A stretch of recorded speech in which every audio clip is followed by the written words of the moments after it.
Alright guys, so now that I've had the arches in and I've let them sit for about 2 days now, and I've just been continuing to water and water and water and get all of the bugs that have been in the dirt up. So the geckos have been tearing them up, and I think it's finally time to start planting some seeds. Okay guys, so I am using this, I actually got it from the library, as a guideline of when to plant things.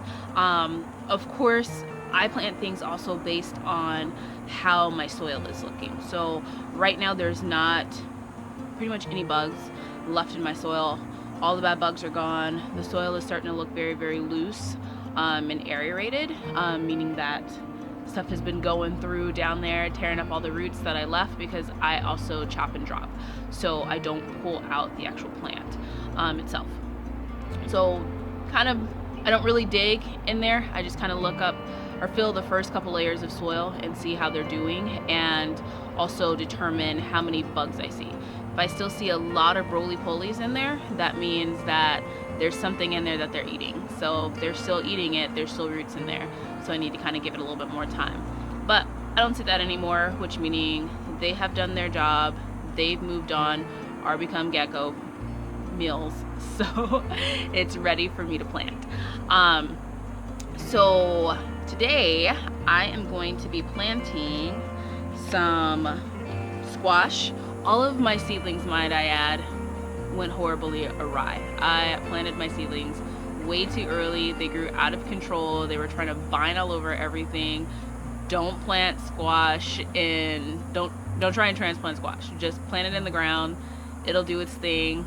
Leave it alone. Learn from my mistakes. So I have the mystery squash. I have one seed left of that, so I'm gonna plant that on a trellis today. And then I have my patty pan squash. Now this did not do good during the first part of the summer. I think by the time the plant got big, it was triple digits like every day. So I'm thinking that if I go at the tail end of the summer, right now it's triple digits, but the way that the sun is, it's not hitting my garden as hard when it's triple digits. So I feel like this will do better because it'll not have, blazing Arizona sun on it. I'm also planting some seeds that I got from the library. This one is the yellow crookneck squash. That's going to go up the opposite side of the trellis of the mystery squash. And then I have a bajillion green beans. Now, my family loves green beans. We could eat green beans every day, like down from green bean casserole to southern green beans to sauteed green beans to raw green beans. We love green beans. So a lot of the planting space in my garden is going to go towards green beans, whether it be bush beans or binding beans or pole beans or whatever type of beans. They're going to go towards green beans because that's what we love. That's what we love, and this is the time to plant it. And also I want to kind of learn how to do a little bit of canning, and I thought what would be a better thing to can than green beans if we don't eat them all fresh. So I have common beans from the library, and guys, if you start early, you can collect a lot of free seeds from the library. I have 4 packages of common beans because I started early. And then I also have some royalty purple potted beans. I've never had these, so these are going to be like a test. I've never had those common beans either, the rattlesnake ones. And then the bush lake beans, these ones I do love. They grow really, really well, so those are good. And then I have Kentucky Wonders in here. Now the Kentucky Wonders, I also saved some seeds from my last crop of Kentucky Wonders, so I'm gonna actually try planting the seeds that I saved first to see if I did it right. And there will be more green beans because I'm also gonna plant green beans in pots too as well, but this is just what's going in the bed. So I am done planting the big 2 beds and kind of just cleaning up back here. So I'm gonna wait actually to plant this rosemary in the ground. I'm gonna put a rosemary there and a thyme there, but I did see a few more bugs just right over here, so I'm gonna give it a little bit more time for that.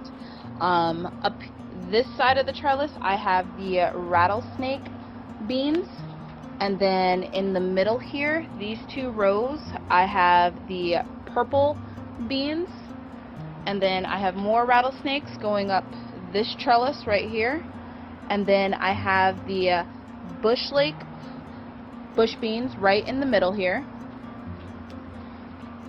Then over here I have more royal purple bush beans right here, and then I have the Kentucky Wonders going up here. I have a scallop squash back there.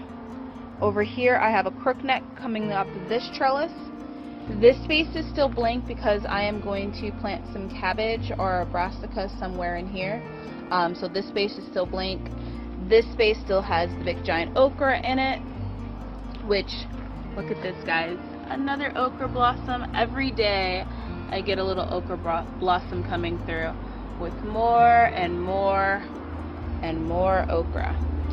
I'm hoping that this plant can survive at least until like October-ish, and then that way I wouldn't mind pulling it up and then putting like a brassica or something in this space and just having cabbage or greens or something all in this space. I do have a little plan for this little space right here, which will be my sugar peas. Those ones are so amazing and they don't take up a lot of space.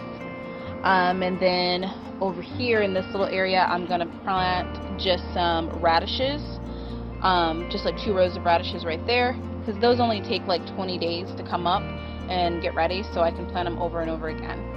And then over here I have my mystery squash plant that's gonna go up this trellis. So that is what it looks like, and that is what I got planted and my big beds. So everything is all planted now, and I'm excited to watch it grow. I'm excited to see what my arches are going to look like when they're full of just big beautiful leaves and everything is pretty. The nice part about it is that the way that the sun comes into my garden, it comes in at an angle. So the arches aren't going to actually block a lot of the sun that what is below them, especially this side, because this side, as you guys can see, the sun is starting to come in. And it's not coming in really over top, it's coming in at an angle, so it's going to touch everything down here before touching everything up there. So this is something that I've been working on, trying to figure out what's going to be best and what's going to give me the biggest yields for my small space garden. So we're going to see if it works.